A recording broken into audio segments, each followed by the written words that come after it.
Live from our 7 Tasmania studios, your nightly news with Joe Palmer begins now.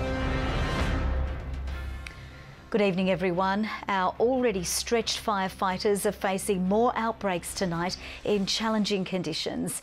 A renewed alert has been issued for Zian. Emergencies remain in place in the Central Highlands. Spot fires have been reported at Blessington and roads were closed due to a fire on the Tasman Peninsula. Communities in the Huon Valley remain on high alert. There's also a frightening new side to this bushfire crisis, with conditions on the fire ground in the Huon Valley triggering tornadoes. We'll have that extraordinary vision for you in a moment. First, to the situation on the ground, and Michelle Wisby joins us live from Geeveston now. Good evening, Michelle. There just seems to be no end in sight for this fire crisis. That's right, Joe. Look, we understand now there are crews close to Geeveston, just a few kilometres away from this town centre, defending some structures around here. Overall, it's been a really strange day on the ground out here as this massive Tahoon fire edges closer and closer to communities. Now, it's not too windy out here at the moment, and it has been still throughout the day today. But this bad fire weather is starting to pick up now as the winds get stronger in the hills this evening. We haven't heard of any more homes being lost, but some residents have made the decision to leave today. Still, towns all along the Huon River remain at an emergency alert level tonight, and there are growing concerns for the township of Dover if winds push the fire or its embers in that southerly direction.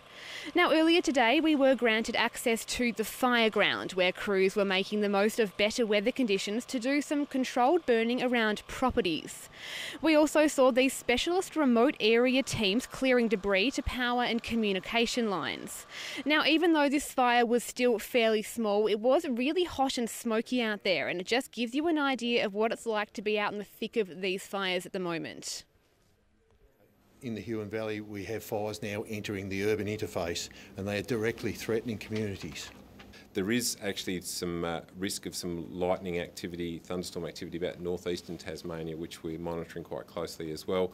Again, that's not likely to bring much rain, but I guess we don't want any more lightning strikes starting fires. Now, as you mentioned, the fire ground has even triggered tornadoes. One of our off-duty camera operators is serving as a volunteer fire officer and captured this extraordinary vision from a helicopter flying over forestry plantations near Glen Huon. They are known to occur during the hot and windy conditions of bushfires. Now, it is looking like another hot and scary night ahead for Huon Valley residents tonight, as this fire does put properties at high risk. We do have some cooler weather conditions coming tomorrow, but it looks like these fires are going to be burning for many more weeks to come. Yeah, it certainly does look that way. Thank you very much, Michelle. Michelle Wisby joining us there.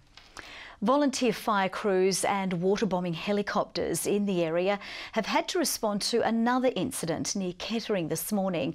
An electrical fault sparked an intense and dangerous blaze at an apple packing shed, destroying vital equipment just weeks before harvest.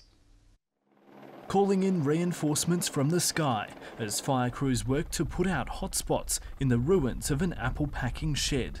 A helicopter dropping large amounts of water on the now smouldering fire. What they carry inside in those buckets that you see hanging from down is around 500 to 600 litres, which is similar to how much water we have in our light tanker vehicles. So pretty much they're dropping a light tanker on the fire, if you can put it that way. Special tactics used in what's a dangerous situation, an unstable structure containing petrol, gas cylinders and acetylene. An excavator picking through metal sheets to expose the fire to the wrath of the water bomber. It really is a fire that we're not able to enter just safely, so we're using what we've got down here at the moment, which is the helicopter resources we have, so that's something we can do safely, and we'll stand back and let them extinguish the fire for us. The owners of this family business left devastated, but so thankful for the firefighting response. Despite the frantic bushfire situation, local volunteer brigades responded to a call for help at 5:30 this morning. Some of the crews had just finished night shift. We're getting great assistance from our volunteers. So the volunteer brigades that responded here this morning have all been busy fighting the fires around the state. But as you can see, we had a fire brigade response here this morning. So it's excellent from our volunteers. This is part of a family-owned business that first started in the 50s. It was one of the last large packing sheds in the Channel area. We've made an estimate of damage of around $2.5 million, which encompasses the building itself and all its contents, which is obviously produce, but also they used it to store a lot of items as well, so personal items. So the loss is very significant. The main packing line, cool store and equipment, now a wreck just weeks before harvest. The cause of this devastating fire pinned down to an electrical fault. Michael Breen, 7 Tasmania News. There's an evolving situation near Murdunna tonight with a new bushfire burning out of control. Our reporter Louise Hedger is at Denali and joins us now. Good evening, Lou. What do we know about this fire? Joe, just in the last 20 minutes, police have advised us that the fire burning at Murdunna, which is quite big, was deliberately lit. It is suspicious. It started at about 12 o'clock today and it was apparently just lit in that bushland there. Obviously, it quickly spread because that bushland is quite dry. Obviously, seriously disappointing for authorities who are working 24/7 to save lives and property. We spoke with the TFS earlier today about this fire before they knew it was suspicious. This is what they had to say. There's no direct impact at this stage on the Arthur Highway. However, we have issued a watch and act alert just to make people in the Murdunna area aware that there is something developing, and we'll keep a closer eye on that as that develops. So, Joe, as the fireman said just there, it was quite a volatile situation earlier today. It was at a watch and act and it was only about 2 k's from the Arthur Highway, which did have to be closed because of that situation. Fire crews had to wait hours before they could actually get in on the ground there. They're in there with dozers now trying to create some containment lines there to make sure that it doesn't spread any further.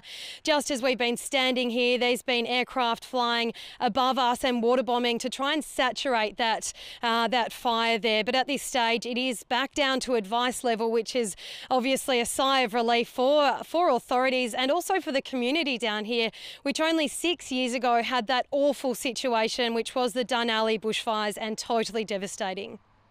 Yes, indeed. We certainly don't want that happening again. Thank you very much for that report, Louise. Louise Hedger joining us there from Denali.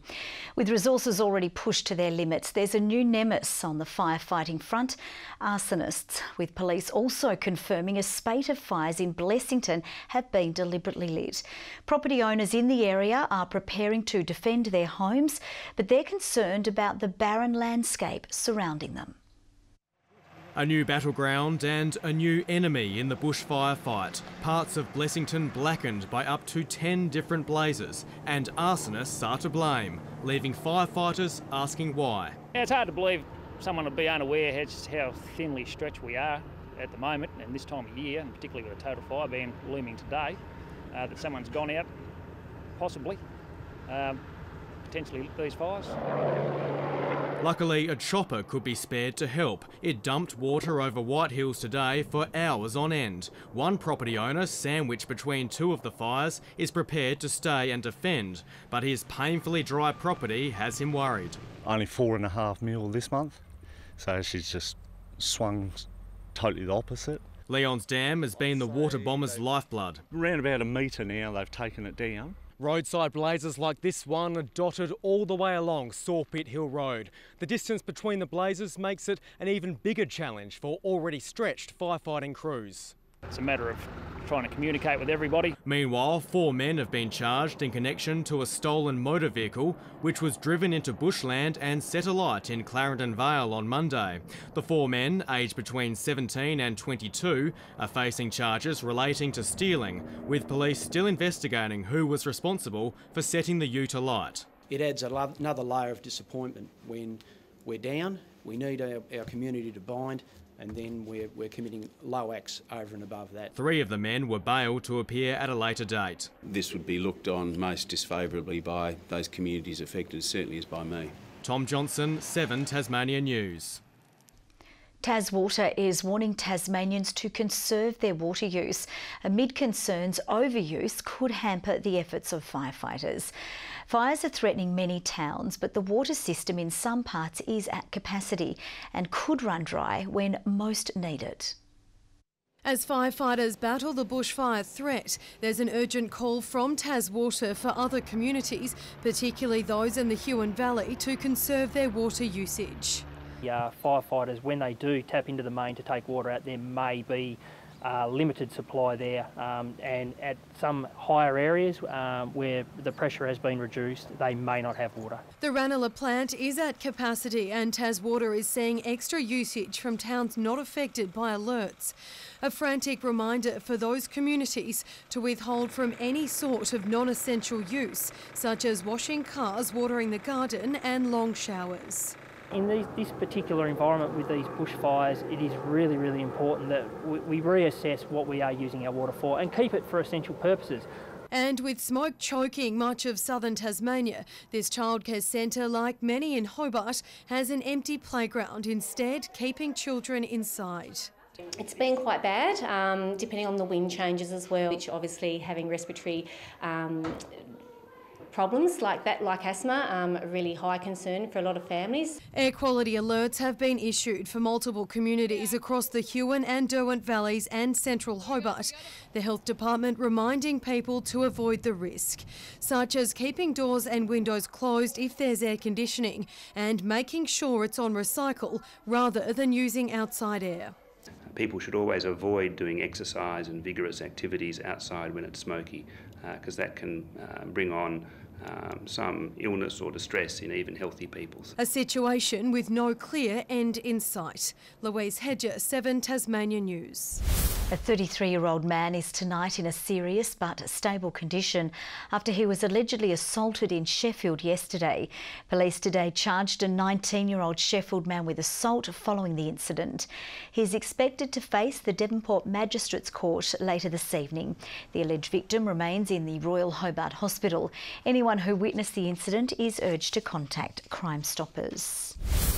The Bicheno community is banding together to protect its prized penguins after reports some tourists are now disturbing the birds to take selfies.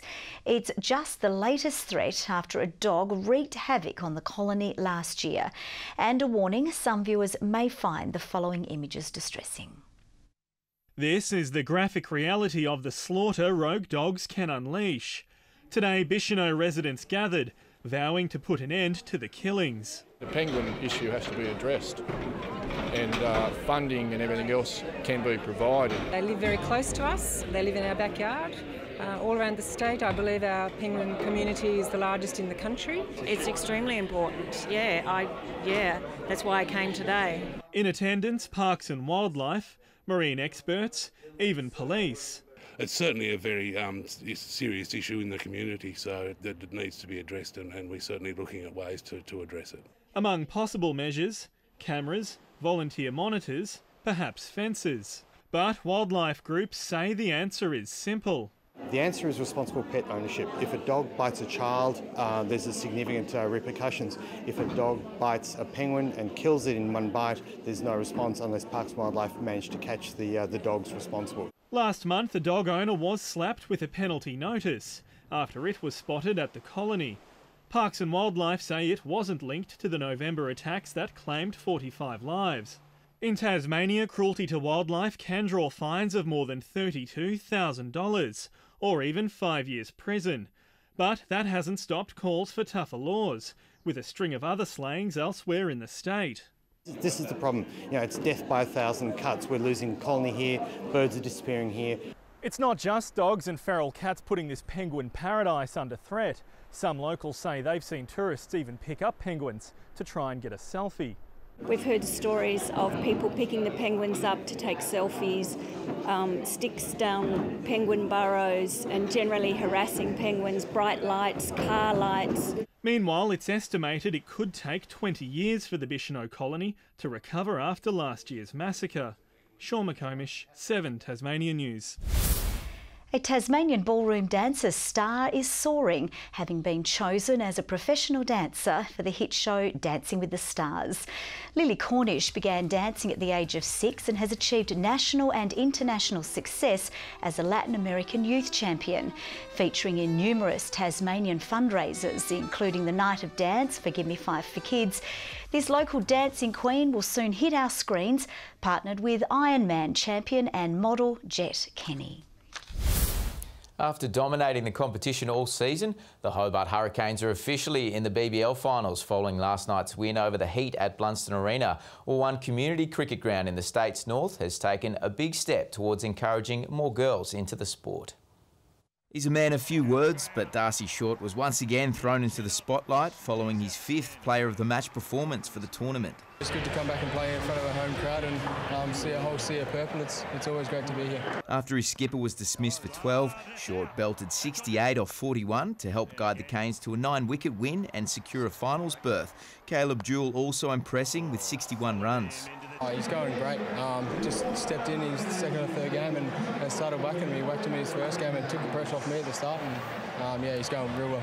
Big Bash returns to Launceston tomorrow night when the side takes on the Adelaide Strikers at UTAS Stadium. And with the women's season done, Cricket Tasmania had its attention focused on encouraging the next generation of female players to take up the sport, with Launceston's NTCA ground set for a change.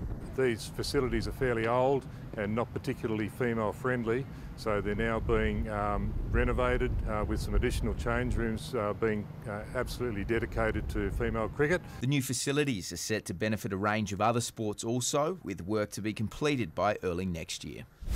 And Aussie Kimberly Burrell has advanced to the second round of the Launceston International. Burrell, who had made it to the third round of the recent Australian Open, claimed the win against Georgia's Ekaterine Gogodze in a tough 3-set clash.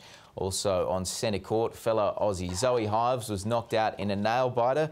Her clash went to a tie-break in the deciding set, with Hives going down 5-7, 6-3, 6-7. Finally in sport, this year's Hobart Run the Bridge is set to be one of the most hotly contested in the event's history, with Australian 10,000 metre record holder Ben St Lawrence returning to compete. The dual Olympian broke the Point to Pinnacle course record last November, but is still yet to claim a Run the Bridge title. The race begins on Sunday, February 17. Good evening. Another day of above average temperatures, but luckily it will be the last for a couple of days, as we should see a significant drop tomorrow. Hobart 29 today, Launceston 31, Burnie 22 and Devonport 23. 34 the high at St Helens and Campania. Ouse reached 33 and Grove 30. Flinders Island 29 today, King Island 28. Friendly Beaches and Lyawini 26, Lowhead 25 and Strawn 23. Middle to high level clouds streamed over the west and far northeast today, ahead of the cold front which is moving to the picture there to the west. That frontal cloud extended over the Bight. Low cloud following is near Western Australia. A massive cloud lies over eastern Australia, and of course the active monsoon trough easy to spot up north. Tomorrow the front should cross while extending a trough to the northwest all the way through to the Territory. A high moves over the Bight. Winds turning from the north to be west-southwesterly tomorrow, up to 20 to 30 knots, so still blowy, more southerly up the east coast. A strong wind warning for waters between Sandy Cape and St Helens Point, and also from Wineglass Bay to Low Rocky Point, a small craft wind alert for the lakes, but there shouldn't be any craft up there at all. Forecast for tomorrow, 18 degrees for Hobart with a shower or two clearing, 17 for Cygnet with showers clearing as that front moves on, 19 for New Norfolk. Launceston, mostly sunny and 21, 19 the high for Devonport, a possible shower for Campbelltown, a top of 20 degrees. Burnie mostly sunny and 18, 16 the high for Strawn with a shower or two, becoming windy for Smithton and 19, and for St Helens tomorrow, a shower or two and 23, 20 the top for Swansea and 21 for Fingal. UV, a high 7 in Hobart, with the scale dropping back from extreme to be very high for the other centres. On Friday, fine apart from a light shower over the southwest and northeast, showers over the north on Saturday, mainly over higher ground, and a fine day for the rest of the state. And on Sunday, the heat returns with a warm to hot day ahead of a shower over the west, south and east in the evening. Sunny and 37 in Perth, early cloud over Adelaide, a hot day ahead of a gusty change for Canberra and Sydney, a possible shower for Brisbane and a storm likely for Darwin. A little cloudy over Hobart, 22 at the moment, 27 in Launceston, partly cloudy, and 22 in Devonport. Good news, Joe, that the temperatures are dropping for the fire effort, but unfortunately the very strong southwesterly winds may push the fire in a different direction. Let's hope that doesn't happen. Yeah, absolutely. Thanks so much for that report, Murph. Well, that's all from the team for now. We'll join you throughout the evening. Bye-bye.